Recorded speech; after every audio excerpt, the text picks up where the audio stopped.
Halo adik-adik, selamat pagi. Pada saat ini kita akan mau mendengarkan firman Tuhan. Maka adik-adik, mari kita siapkan Alkitab kita, hati dan pikiran kita, supaya kita bisa mendengarkan firman Tuhan dengan baik. Sudah disiapkan? Sebelum kita mendengarkan firman Tuhan, kita berdoa. Kami mengucap syukur kepada-Mu ya Tuhan, karena Engkau masih memberkati kehidupan kami, sehingga kami masih bisa berkumpul pada pagi hari ini untuk melaksanakan peribadahan kami. Meskipun secara virtual, kami yakin ya Tuhan, Tuhan tetap hadir di tengah-tengah kami. Sebentar kami akan mendengarkan firman Tuhan. Bukalah hati dan pikiran kami supaya kami bisa mendengarkan firman Tuhan dengan baik. Dalam Kristus Yesus kami berdoa. Amin.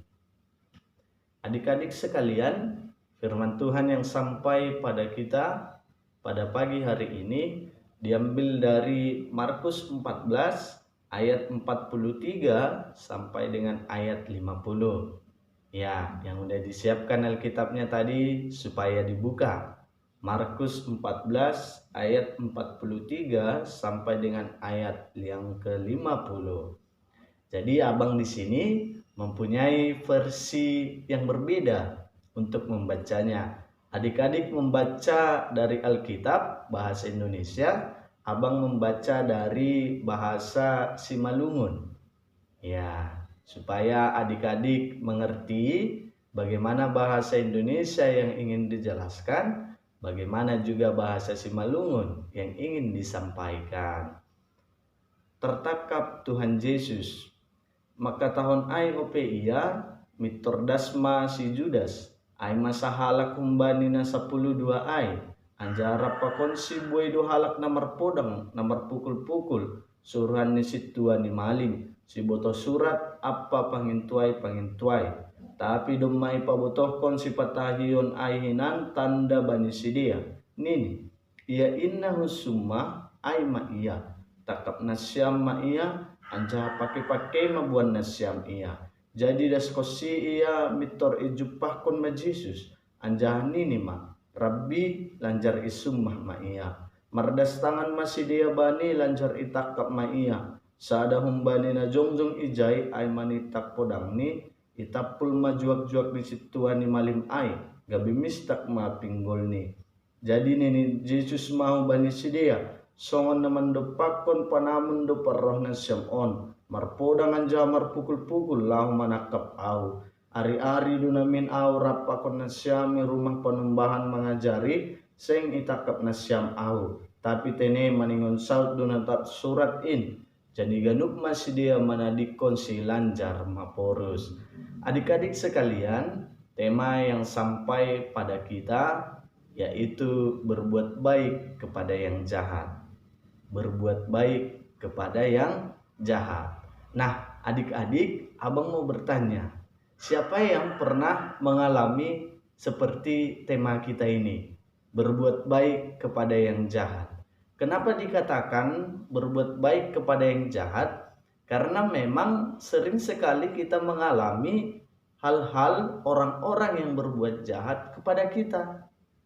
Bahkan baik itu dari teman-teman kita, baik itu dari teman sekolah, teman satu sekolah minggu, bahkan yang dalam bersaudara pun mungkin ini bisa terjadi.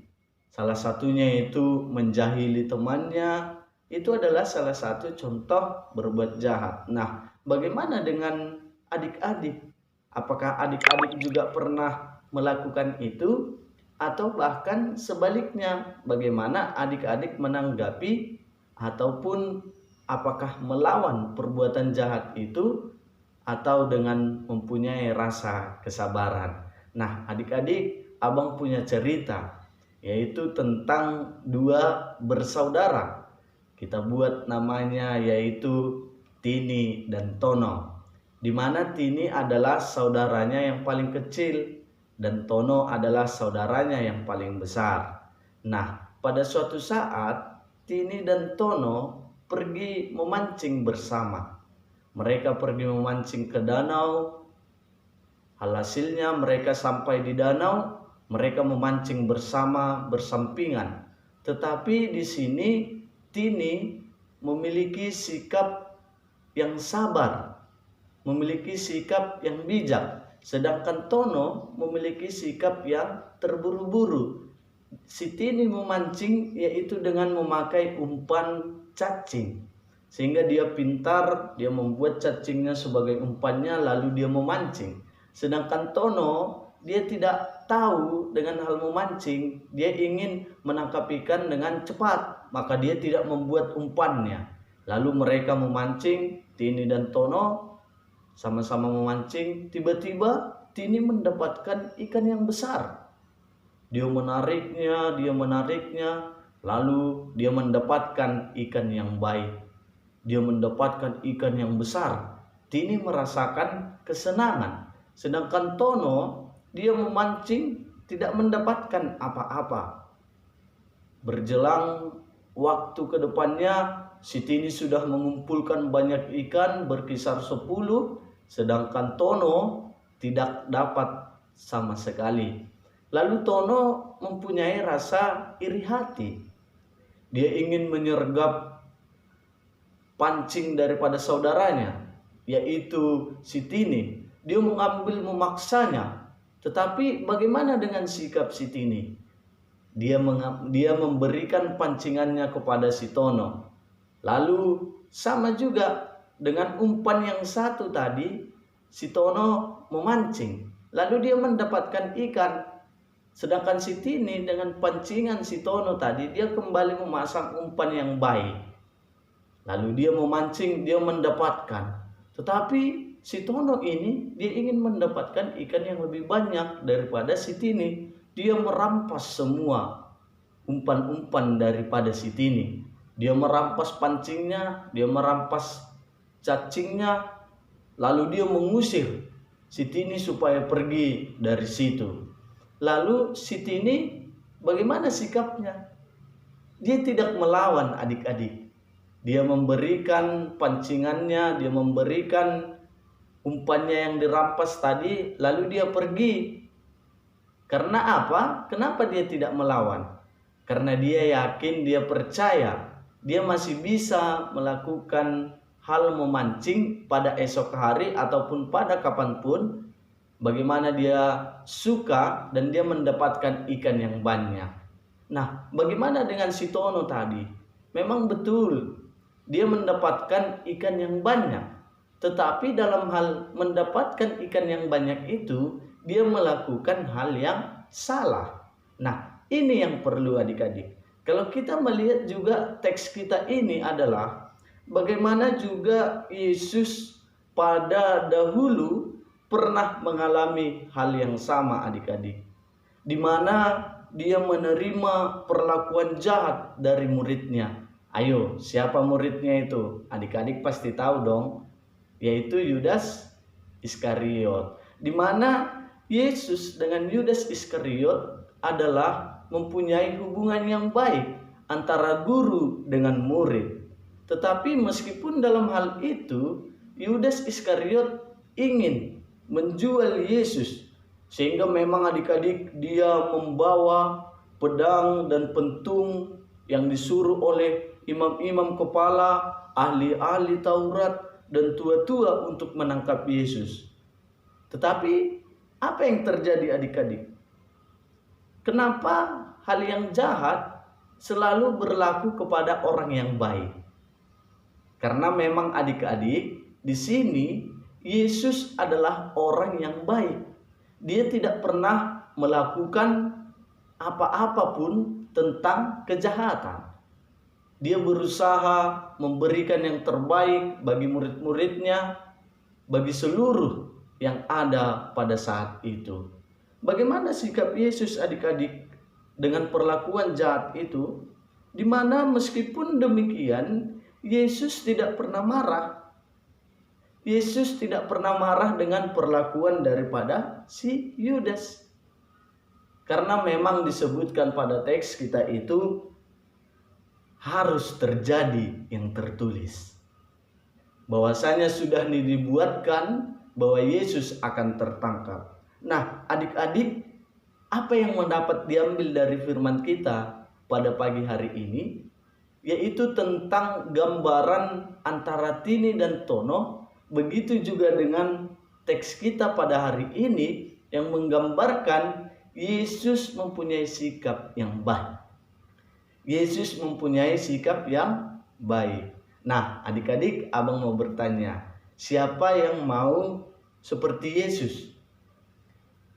Yaitu mempunyai sikap yang baik.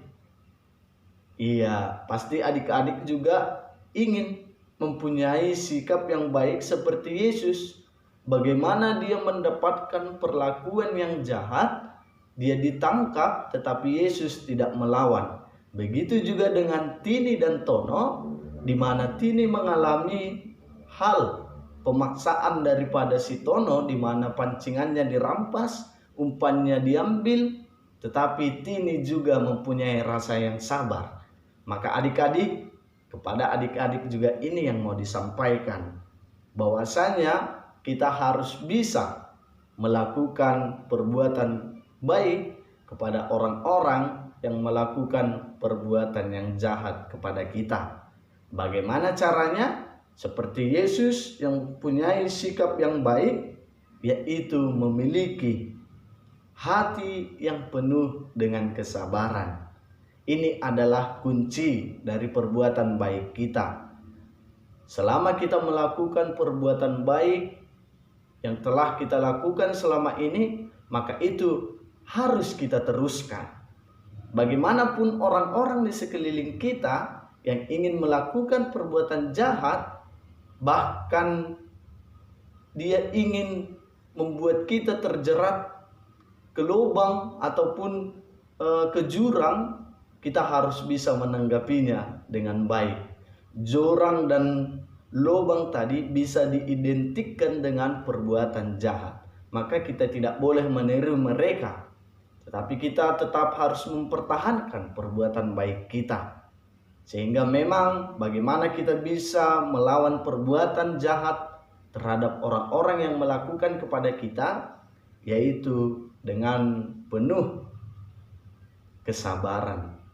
Hati yang dimiliki harus bisa kita pertahankan, yaitu memiliki hati yang penuh dengan kesabaran. Inilah kuncinya adik-adik. Kita harus bisa seperti Tini, kita harus bisa seperti Yesus yang mempunyai rasa kesabaran. Sehingga memang kita tetap melakukan perbuatan baik, melakukan kehendak Yesus.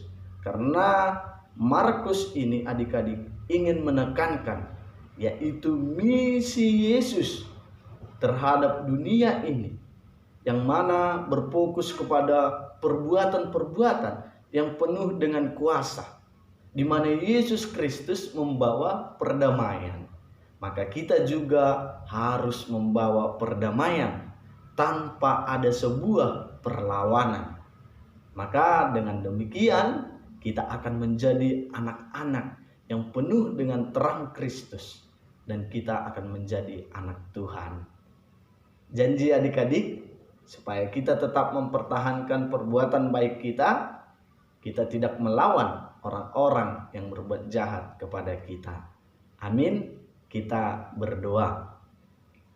Kami mengucap syukur kepadamu ya Tuhan, karena Engkau masih memberikan kesehatan kepada kami, sehingga kami bisa beribadah dan mendengarkan firman Tuhan pada pagi hari ini. Kiranya ya Tuhan, firman Tuhan yang kami dengar bisa kami laksanakan. Kami bisa tetap mempertahankan perbuatan-perbuatan baik kami ya Tuhan, sehingga orang-orang yang melakukan perbuatan jahat kepada kami bisa menjadi sebaliknya, berbuat baik kepada yang berbuat jahat. Penuhi kami ya Tuhan, sehingga kami benar-benar memiliki hati yang penuh dengan kesabaran, sehingga kami tetap bisa melaksanakan kehidupan kami, dan kami tetap disebut sebagai anak-anak Tuhan. Ya Tuhan Yesus, kami berdoa buat anak-anak Tuhan di GKPS Pancur Batu. Kiranya ya Tuhan, Tuhanlah tetap memberikan kepintaran bagi mereka, memberikan kesehatan ya Tuhan jika mereka ada yang di dalam sakit. sehingga ya Tuhan mereka bisa sembuh dan tetap bisa bersuka cita untuk beribadah dan mendengarkan firman Tuhan. Begitu juga dengan orang tua kami ya Tuhan, kami tetap berdoa supaya Tuhan memberikan kesehatan, umur yang panjang, rezeki, supaya tetap bisa menyekolahkan kami, bisa membimbing kami ke arah yang lebih baik. Kami menyerahkan diri kami, peribadahan kami pada hari ini hanya ke dalam tangan-Mu. Terimalah doa kami ya Tuhan. Dalam Kristus Yesus kami berdoa. Amin.